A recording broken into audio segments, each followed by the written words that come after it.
को विश्वास नहीं हो रहा था कि उसके कॉलेज की बेस्ट फ्रेंड निक्की की शादी हो रही थी। आज ही उसके घर पर निक्की की शादी का कार्ड आया था। निक्की का परिवार हिमाचल के बेमनी गांव से था और निक्की की शादी भी उसी गांव में थी। श्रेया बहुत एक्साइटेड थी क्योंकि वो पहली बार कोई पहाड़ी शादी अटेंड करने वाली थी। श्रेया 2 दिन बाद ही अपना सामान लेकर बेमनी गांव में पहुंच गई। गांव में घुसते ही श्रेया पहाड़ों के नज़ारों में खो गई, पर तभी उसके सामने कुछ अजीब सा हुआ। एक आदमी जोर जोर से चिल्लाकर एक पेड़ पर अपना सर मार रहा था और उसके सर से खून भी बह रहा था, पर आसपास के लोगों को मानो उससे कोई फर्क ही नहीं पड़ रहा था। श्रेया को उस आदमी के पास जाने से भी डर लग रहा था, पर उसने हिम्मत करके जैसे ही उस आदमी को रोकने के लिए उसकी तरफ कदम बढ़ाया तो लोग उस आदमी के पास पहुंचे और उसे कंधों से पकड़कर कहीं दूर ले गए। कुछ सेकंड्स के लिए श्रेया सोच में पड़ गई कि तभी उसे अपने पीछे से किसी की आवाज़ आई, श्रेया। जब श्रेया ने पीछे मुड़कर देखा तो उसकी बेस्ट फ्रेंड निक्की खुद उसे लेने के लिए घर से बाहर आई थी।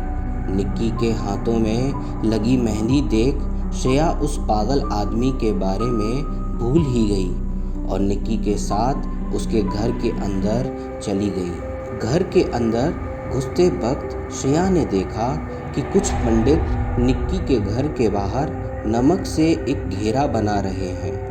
मंत्र पढ़ते हुए वो पंडित पूरे घर के आसपास नमक बिछा रहे थे। श्रेया ने निक्की से इस बारे में पूछा तो निक्की ने बताया कि गांव में शादी वाले घरों को ऐसे ही बचाया जाता है। यह सुनकर श्रेया के मन में और नए सवाल आ गए थे। वो अपने सवाल पूछ पाती कि उससे पहले ही घर की बाकी औरतें उन दोनों को खींचकर तैयार होने के लिए ले गईं। कुछ ही घंटों में श्रेया और निक्की भी तैयार हो गई थी और सभी लोग शादी के लिए निकल गए। मंडप में बैठे दूल्हा दुल्हन और उनके परिवार के लोग शादी के रस्में कर रहे थे। उसी रस्म के बीच पंडित ने निक्की को मंडप में जल रही आग में घी डालने को कहा, लेकिन तभी निक्की मंडप में बैठे बैठे अचानक से अपने सर को बाईं और दाईं तरफ हिलाने लगी। पंडित के दोबारा कहने पर पायल ने सीधा पूरा घी का डब्बा उठाया और उस आग के अंदर फेंक दिया। आग बहुत ज़्यादा भड़क गई और पंडित का एक हाथ आग में जलने लगा। श्रेया मंडप के पास ही बैठी थी और ये देखकर उसकी आंखें फटी की फटी रह गईं। देखते ही देखते निक्की के हाथों का रंग काला पड़ने लगा और वो ज़ोर ज़ोर से अपने हाथों से ज़मीन पीटने लगी। घूंघट के नीचे उसका चेहरा तो नहीं दिख रहा था, पर उसके काले हाथ देखकर श्रेया की हालत खराब हो गई थी। पर मंडप में बैठे लोग बस निक्की को देख रहे थे। उनमें से कोई भी डरा हुआ नहीं लग रहा था। श्रेया को ये बात और भी ज़्यादा अजीब लगी। वो जब से बेमनी गांव में आई थी तब से कुछ ना कुछ अजीब घटे जा रहा था, जो श्रेया के लिए तो बहुत डरावना था, लेकिन बेमनी गांव के लोगों के लिए शायद आम बात लग रही थी। तभी श्रेया को निक्की की ज़ोरों से चीखने की आवाज़ आई और उसका घूंघट उसके सर से हट गया। घूंघट के नीचे जो चेहरा दिख रहा था वो निक्की का बिल्कुल भी नहीं लग रहा था।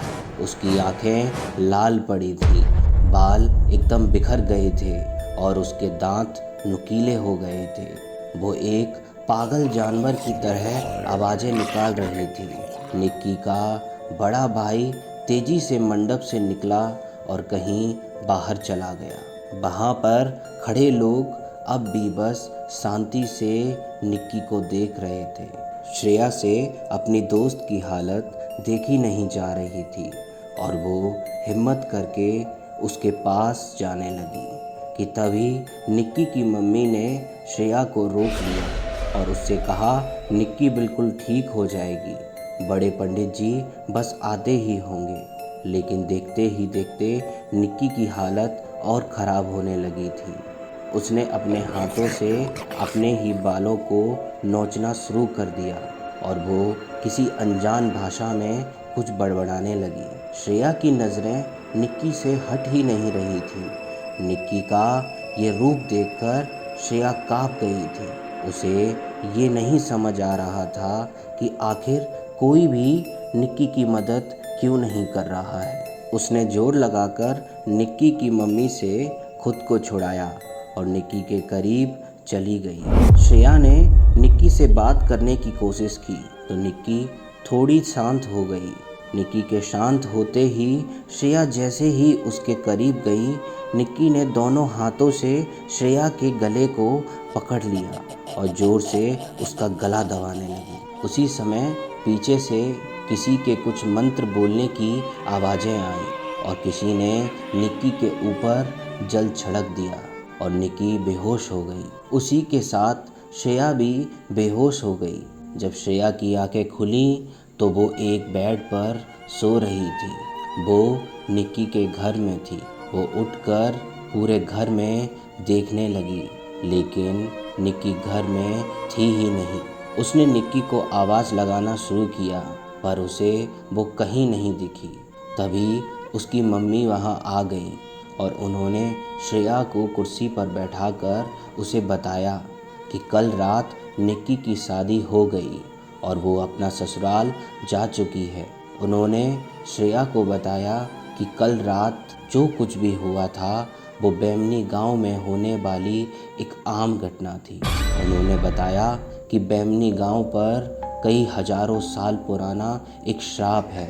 यहाँ पर प्रेत आत्माएं लोगों पर काबू पा लेती हैं। वैसे तो मंडप के बाहर भी सुरक्षा कवच बनाया गया था, पर किसी ने उस कवच को मिटा दिया था, इसलिए निक्की पर एक बुरी आत्मा हावी हो गई थी। ये सब सुनकर श्रेया को विश्वास नहीं हो रहा था। उसने निक्की को फ़ोन किया तो निक्की बिल्कुल सही सलामत अपने नए घर में थी। श्रेया उसी दिन बेमनी गांव को छोड़कर अपने घर वापस चली गई। वो शायद उस गांव और उस शादी को कभी नहीं भूल पाएगी। क्या बेमनी गांव सच में श्रापित है या ये सिर्फ कहानियां हैं? आपको क्या लगता है? हमें कमेंट में ज़रूर बताइए। और अगर आपको ये वीडियो पसंद आई तो हमारे चैनल द ब्रूटल टॉक्स को सब्सक्राइब ज़रूर करें। हम ऐसी ही रियल हॉरर स्टोरीज़ हर हफ्ते आपके लिए लाते हैं।